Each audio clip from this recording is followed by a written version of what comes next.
This presentation is brought to you by the Friends of the Amazing Facts Ministry.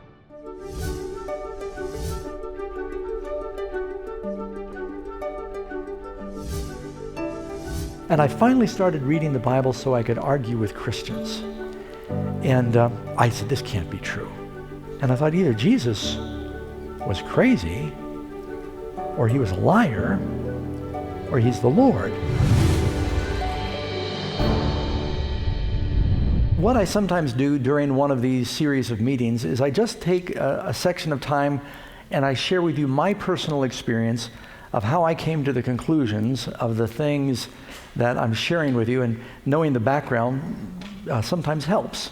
I'd like to begin with a verse from the Bible, and this one is from the first book of Peter, 1 Peter chapter 2, verse 9. But you are a chosen generation, a royal priesthood, a holy nation, his own special people, that you might proclaim the praises of him who called you out of darkness into his marvelous light. The theme of what I'd like to share with you this morning is very simple. The world is looking for happiness, but most of the world is looking in the wrong places for happiness. People think that happiness comes from fame and fortune, from having enough friends or popularity, or from just materialism or physical satisfaction, and those things don't bring real lasting happiness. Now, I came from a very unusual set of parents, and I'll take a moment and share about that. You ever heard, that's my mom and dad. You ever heard the expression that opposites attract? It's strange that the irony of that, and somehow how people who are so opposite end up getting married. I don't know that it was ever more true than with my mother and my father. My mother was Jewish. My father came from a Baptist background. My mother was a Democrat. My father was a Republican. My mother was born in New York City, and my father was born in a small Oklahoma town. He was a country boy. I mean, they were about as opposite as you could be. Just a little bit about Dad for a moment. He was born very poor. He somehow got himself through high school and got some lower college experience, did flight training, was very intrigued with flying, knew Amelia Earhart and Charles Lindbergh and some of those people. After the war, he began a business of buying and selling and leasing aircraft until it was the largest aircraft leasing business in the world, called International Air Leasing. And was also very active. He liked racing cars. He'd water ski, flew planes, had a lot of money, but he wasn't a very happy man. And just everything was work. I mean, he worked just regular 16-hour days, but then he would pretty much drink himself to sleep. Starting at lunch, he would have his first cocktails. By the time he came home, he was almost always drunk. We were just always worried, was he in a good mood or a bad mood? And we'd run and hide if Dad came home drunk in a bad mood. So it wasn't always a very happy home.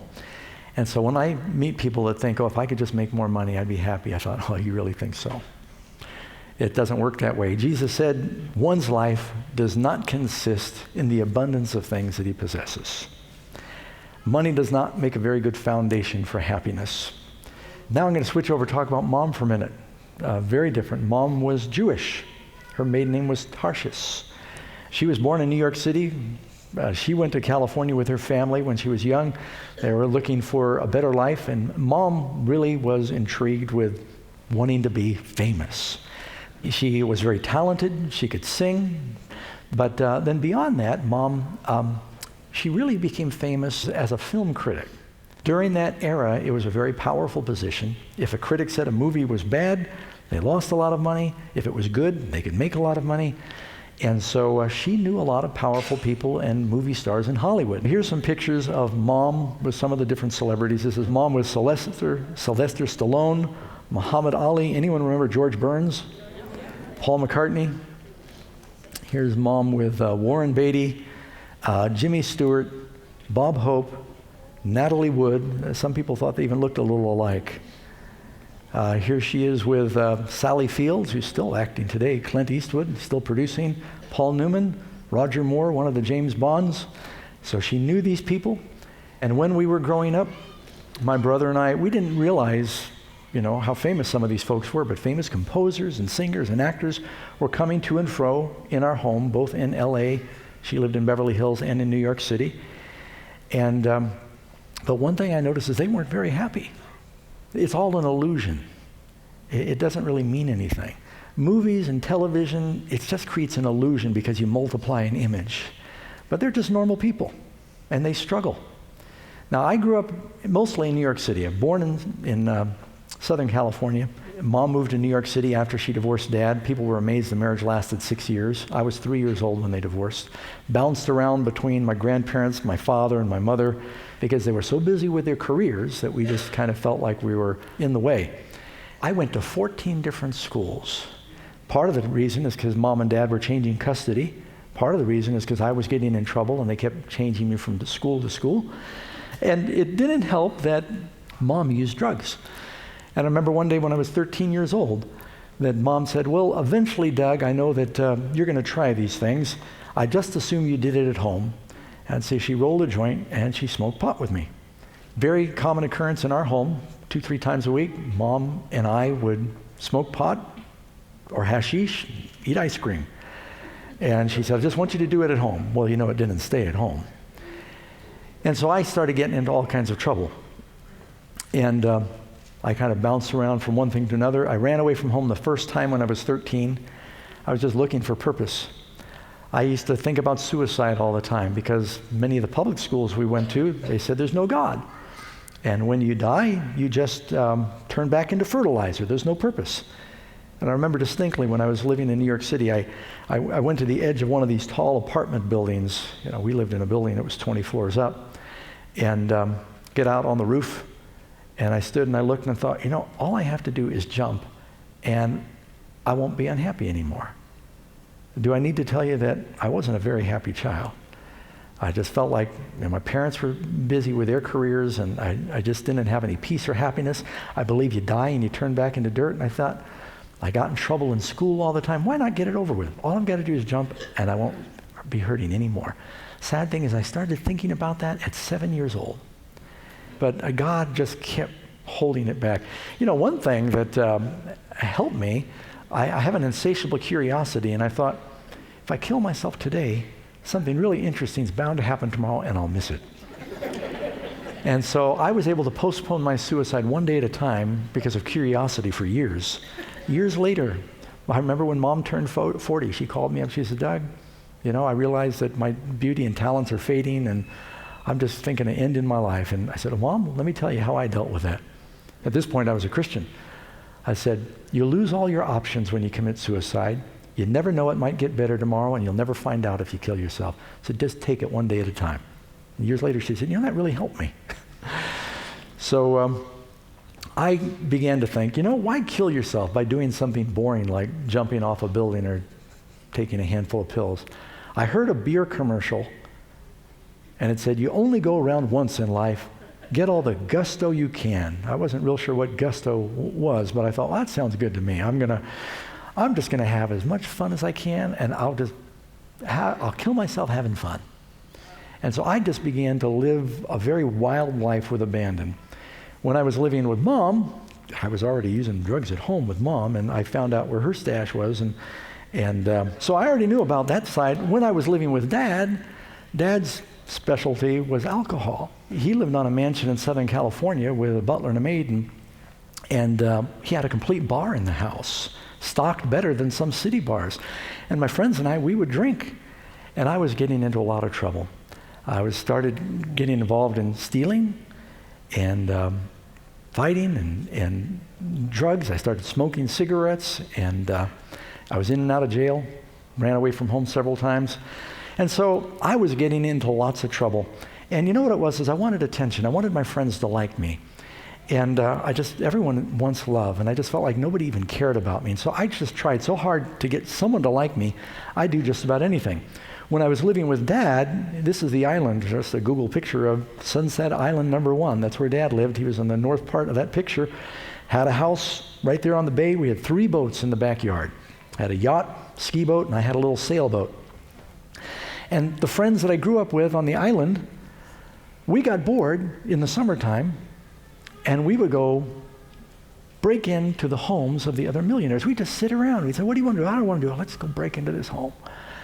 And so we'd go, and we'd dare each other. Just, kids have nothing to do. And so we'd go break into home. Didn't matter what we stole. Just steal something to show you were in there. We stole a tennis racket. I mean, just anything. And then they started daring me. They said, I dare you to break in while the people are still walking around. You could see the lights on. Because we knew the doors were open because the island had a security guard, so people were very relaxed. And so we'd break in and we'd steal something. They would dare me to jump off the bridge into the water, and I would do it just to try and get their attention. Well, things continued to progressively get worse. With the drugs, the stealing, I began to break into other homes and stealing cars and run-ins with the police. I took traffic school several times before I even had a license because of the problems I got in. But something interesting happened. I finally left home when I was 15, and I told Dad, my stepmother said, either he goes or I go, and I don't blame her. I was really a problem. Dad moved me into one of his hotels. He said, you got to live here. That didn't work very long, and finally I said, look, Dad, I'm going to go. And he said, I don't know what else to do with you. I've tried everything. And I said, I'm just going to have to go figure it out by myself. And I left. And I took off hitchhiking, 15 years old. I went up to Boston. I had forged my driver's license. I was born in 1957. I changed my learner's permit to 52. I got a false ID that said I was older than I was. And so I got an apartment in Boston. And I started breaking into homes and stealing cars, using drugs. I had a part-time job as a security guard, believe it or not. I did. A place called Boston Intelligence. And so I'd guard places at night, and then I'd steal during the day, because it just looks like you're moving. And while I was living like this in Boston, getting into lots of trouble, I met a friend who was very religious, and he was a security guard. And he found out about what I was doing during the day. And I said, Jerry, you going to turn me in? He said, oh, no, Doug, I don't need to turn you in. He said, your karma's going to get you. So what do you mean? He said, everything you do comes back. I said, there's no God. I stole that television. I got rid of it. Nothing happened to me. He said, you'll see. And not long after he told me that, I woke up in my apartment in Boston, and the door was open. And I got my scruples together, and I looked around. My TV was gone. And my radio. And I was mad. I called the police. I said, you got to track these guys down. Do you know there's thieves? So I pay taxes for you guys to do your job. And I was very indignant. And I started watching. I noticed that everything I did seemed to backfire. I'd steal something, and my friends were all thieves. They'd steal it from me. Or I would steal something, and I was often high or drunk, and I'd hide it, and I'd sober up and say, oh, where did I put that? Or I misplaced the money. Or I'd steal something, and I remember once I just risked my life. I stole this stereo. I got back, I plugged it in. It was broken. It didn't even work. And I started thinking, there must be a God. Jesus said, do unto others as you would have them do unto you. And it seemed like everything he did, it was backfiring on me. What convinced me finally was a little thing. I went to someone's house. I didn't quit stealing immediately. I kind of tapered off. I went to someone's house and I stole a box of Krusty's instant pancake mix. And I know this sounds really dumb, but I did it because it was whole wheat pancake mix. Now, you got to just think about how dumb this is. I mean, I am drinking, I'm smoking, I'm using drugs, but I was a hippie, and I thought, I'd just use whole wheat pancake mix. They had this brand new box of Krusty's instant pancake mix, and this is back before they had the barcodes, and they had the little round stamp on top. They'd stamp the top with the price, a little circle, $1.19. I stole it. That day, I went back to my house, and some friends had come by while I wasn't home. I had just bought a brand new jar of Tang instant breakfast drink. Anyone remember that? My friends drank the entire jar, and there by the empty jar was the lid, and the lid was stamped $1.19. And I looked at the pancake mix, and I looked at the lid, and I thought, crime doesn't pay. I started thinking there must be a God. So I began to search. So I started getting into all these Eastern religions. And Buddhism, that's back in the days of the Beatles, and everybody was meditating, and the Eastern religions were very intriguing in America. And so I was meditating, and I got into something called the spiritual science of DNA, and I took a little bit of kind of the Jewish heritage and mixed that in. And of course I'd gone to Catholic school, and so I kind of made this big old potluck of all these different religions with myself as my own little pope, trying to put it all together. And I was very spiritual, and I'd quote suddenly from one religion and then from another religion. And while all this is happening, I was so spiritual and so religious, I'm still using drugs and drinking. I'm still a slave to my sins. It hadn't made me any better. Don't go anywhere, friends. In just a moment, we're going to return for the rest of today's presentation. It's true. The Christian life is never stationary. You're either moving forwards or sliding backwards. Are you new to the Christian faith and wondering how you can continue growing closer to God? Or perhaps you've been a believer for several years, but you sense you've been stagnating in your walk with Him. Perhaps you're wondering if there's something more you can do to get some forward momentum on the Christian road. Well, Amazing Facts wants to put something in your hands that will definitely make a difference. We'd like to send you a classic book right to your home here in India. These 13 powerful chapters will lead you on an inspiring journey through the crucial stages of Christian growth. Every time I read this best-selling book, it leads me closer to God. Don't hesitate. Just call now and get your free copy today, and you'll thank me later. To get your free copy, call the phone number on the screen and ask for offer number 169 or visit the web address. And after you read this incredible resource, be sure and share it with a friend. Well, let's return to today's presentation and learn some more amazing facts from the Word of God. Well, about this time, my father flew to Boston, and he made a special trip, and he said, "Doug, you need to go back to school. You're wasting your life." My brother, Falcon, was sick. He couldn't take over the family business. And I had a stepbrother from Dad's third wife, Betty, and he was starting to do what he couldn't. Dad said, you're throwing your life away. You need an education. He said, "Doug, I found a good school. You're going to love it." He says, "You like adventure? This is a school that's on a boat." It was called the Flint School. There are two schools like this in the world back then. One they made a movie out of called White Squall. That was an all-boys school. This one was co-ed. And so he said, "Oh, you'll love it." And so he pled with me. I said, "Okay." Somehow he got me a passport, flew me to Milan, Italy, put me on this boat. It was actually two sailboats that sailed together. It was called the Flint School. And after he left, I realized I'd sort of been tricked, because this was a very unique school for the children of politicians and millionaires, to get them out of their environments. They had a lot of kids getting mixed up with Moonies and cults and drugs back then, and they got them out of the environment. It put them in a controlled environment, taught them, business principles, but they taught atheism. Now I'm very spiritual, and they're showing films of Darwin. They're telling us to read the books of Ayn Rand, Atlas Shrugged. I don't know if you know about that stuff. It's sort of like Your God. And the captain said, "Look, you have to eat on the floor if you're not going to participate." And so I'd say, fine, I'd eat on the floor. I disrupted the school. And they said, "Well, you're going to have to stay in your room." And I had my friends bringing me food, and this went on for 2 months. So we had an interesting experience. We were sailing from northern Africa, Tunis, Africa, over to Port of Mahon, Spain. And on the way across, we encountered just a terrible storm. And water was coming in, mainsail ripped, the wind was howling, captain was seasick, water was cold, it was Christmas time. And what do you think atheists do when they think they're going to die? They start praying. And I was doing some praying. And you make promises. You all know what you're doing wrong when that happens. And so, of course, fear is the wrong reason to serve God. As soon as the storm was over, we forgot all about the prayers and the promises. And I managed to convince the captain, "Look, I'll cooperate for the next few weeks until Christmas break if you just let me go home for Christmas break." And they were so anxious to get rid of me, he called my dad and said, "You got a deal." and told Mr. Batchelor, we think Doug's shown great progress. We're going to let him come home for Christmas. Because my dad had to pay the whole year up front. They didn't care. They just want to get rid of me. So I got on the airplane in Madrid, Spain, ordered beer and got a pack of cigarettes and told them, I said, you will never see me again. And they never did.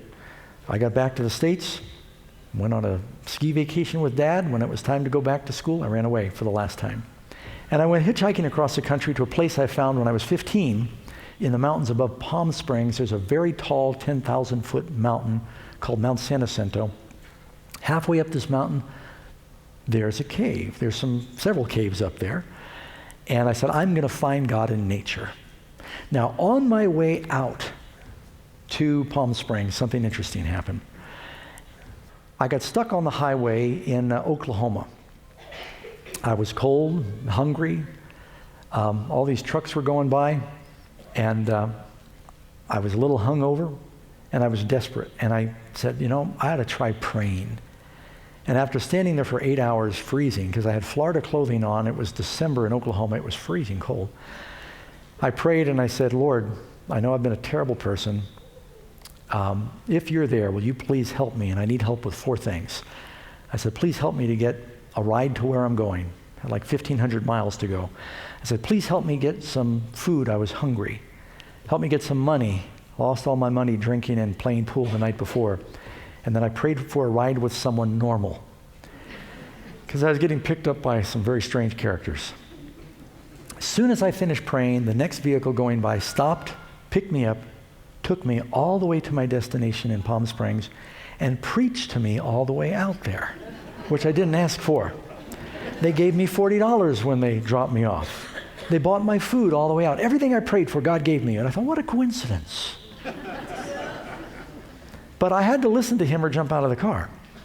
So I listened to him and I thought, Bible's fairy tale. Now I'm going to find God through nature. So I moved up into this cave way up in these desert mountains, and I just didn't want to be around people. I was so tired of the people in New York City, and I didn't get along with people. I said, I'm just going to see if I can find God through nature. Well, the miracle is, when I moved into this cave, there was a Bible that someone had left in the cave up there in the hills. And I finally started reading the Bible so I could argue with Christians. And, I said, this can't be true. But as I kept reading, I realized it is true. And I thought, what have I got to lose? I read in the encyclopedia, it says Jesus really lived. And I thought either Jesus was crazy, or he was a liar, or he's the Lord. He didn't lie. He wasn't crazy. Maybe God did become a man to save us, and that there's a purpose for our lives. So up there in the cave, I finally decided, I've tried everything else. I got on my knees. I said, Lord, I'm a mess. Will you come into my heart and give me some purpose for living? And I was as far away from God as a person can be. I'm running around naked up in the mountains. I'm eating out of garbage cans, using drugs, smoking, lying, stealing. I was a big zero. And I said, Lord, will you give me some purpose for living? And I felt him forgive my sins. He came into my heart, and everything began to change. Not all at once, but things began to happen. One quick story before we run out of time. I was so excited about the gospel and the changes God was making in my life. I said, Lord, I'm willing to tell people, but I'm a hermit. I don't know how that's going to happen. But I feel like you're wanting me to teach and preach others about you, because I was so excited. I said, you're going to have to let me know. Not long after I prayed that prayer, I called my mom in Beverly Hills. She said, Doug, you're never going to believe this, but I had lunch with someone from NBC. They want to fly up to your cave in a helicopter and interview you. Right after I prayed and said, Lord, if you want me to witness for you, you let me know. This is a picture of my mom at my cave. She flew up in a helicopter. They did a national interview. It was all over the country that day.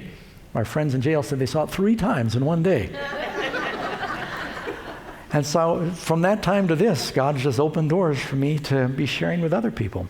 He has a plan for your life. This is a picture of, I've been back to the cave several times over the years. This is our son Micah when he was like 7 years old. He hiked up there with me. So this is the waterfall in the pool right outside my cave. Went back up with the whole crew. That's Karen in the middle with Stephen. And I went back one year and I actually brought another Bible and I left it in the cave, just in case, kind of a little sentimental thing that I did. But My immediate family's all passed away. My father, my mother, I was with Mom when she died. I was with my brother when he died.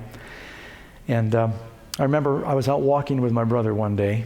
Falcon went to school. He got a college education. He tried to work for Dad as long as his health would permit. And you can tell I'm the black sheep of the family. This was at my brother's wedding. I kind of had to come out of the cave, and you could tell. And I was walking with my brother one day, and he said, "Doug, you're lucky." And I thought, wow. I said, "You've got the house in Miami Beach on the water. You've got the boat. You've got the new cars. You've got all the things that the world wants." He said, "Doug, you're lucky." He said, "I'd give everything I have if I could have your lungs and live a little longer." He said, "God isn't fair," my brother said. He said, "I'm so smart, but I'm sick." And he said, "You're so healthy, but you're stupid."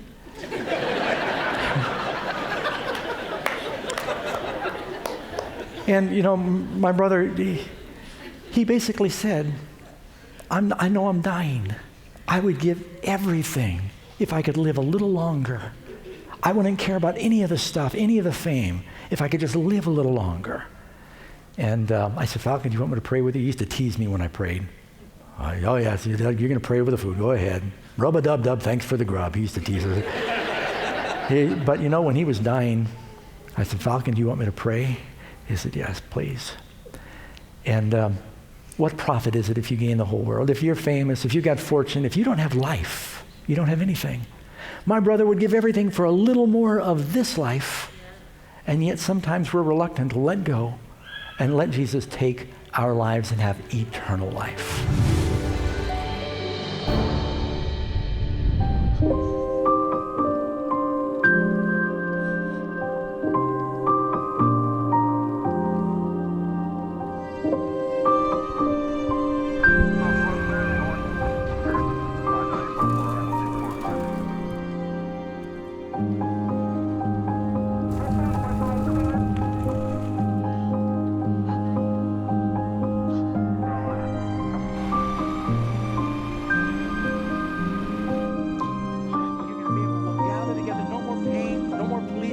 No more sickness, no more death, no more suffering.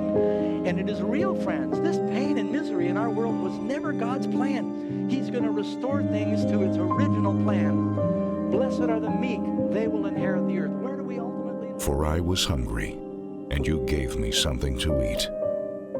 Inasmuch as you do it to one of the least of these, my brethren, you did it to me.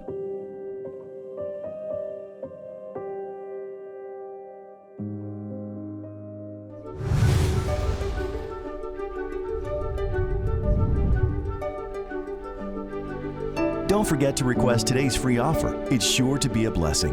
And thank you for your continued support as we take the gospel of Jesus Christ to the world. We hope you'll join us next week as we delve deep into the Word of God to explore more amazing facts.